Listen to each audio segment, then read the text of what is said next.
He leaned back in the leather chair, voice dripping arrogance. "We don't just control your references, we own your reputation." The room was cold, but the sneer in his tone burned. He slid the papers across the table, a contract dressed in legal jargon. His eyes dared me to resist. I didn't. I smiled, picked up the pen, signed. What he didn't notice was how carefully I watched his reflection in the glass wall, how I memorized the twitch in his jaw when power washed over him. I used to admire him, the CTO, a man I once thought brilliant, a mentor who had welcomed me into the company like family. Back then, I believed in his vision.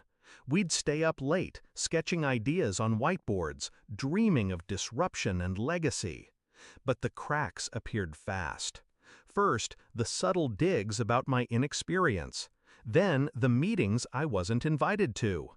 The contracts I was told to sign just as formality. And the silence, cold, suffocating silence, when my ideas suddenly reappeared from his mouth, polished and claimed as his own. The final betrayal came at a board dinner. He raised his glass and announced his breakthrough, the very system I had built line by line.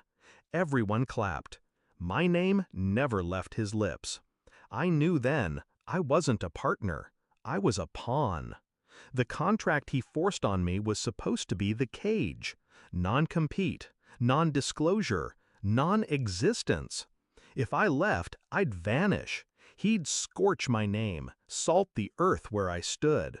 So I left quietly. No fight, no farewell. Just a smile. But silence is not surrender. I studied that contract like scripture.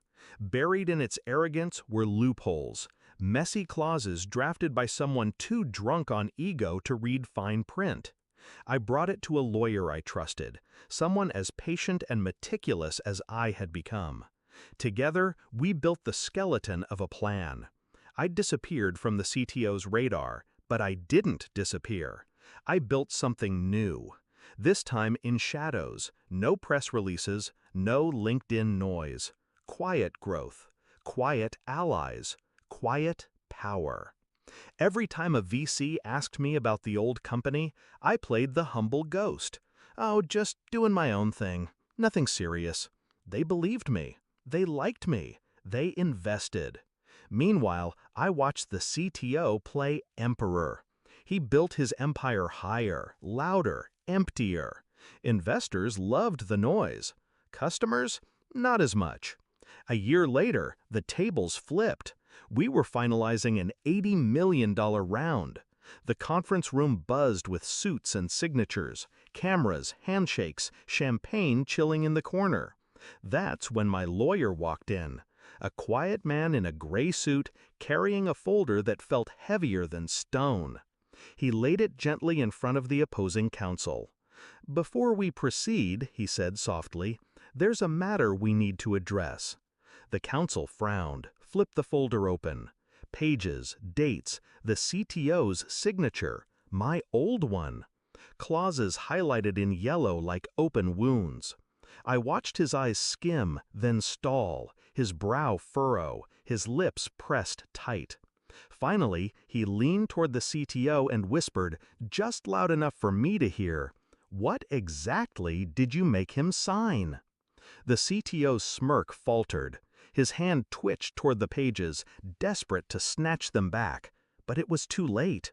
Everyone in that room had seen. Everyone knew. The contract wasn't a cage. It was a trap. For him. See, buried in his overreach was one fatal flaw. The ownership clause. It was worded so broadly, so greedily, it became self-destructive.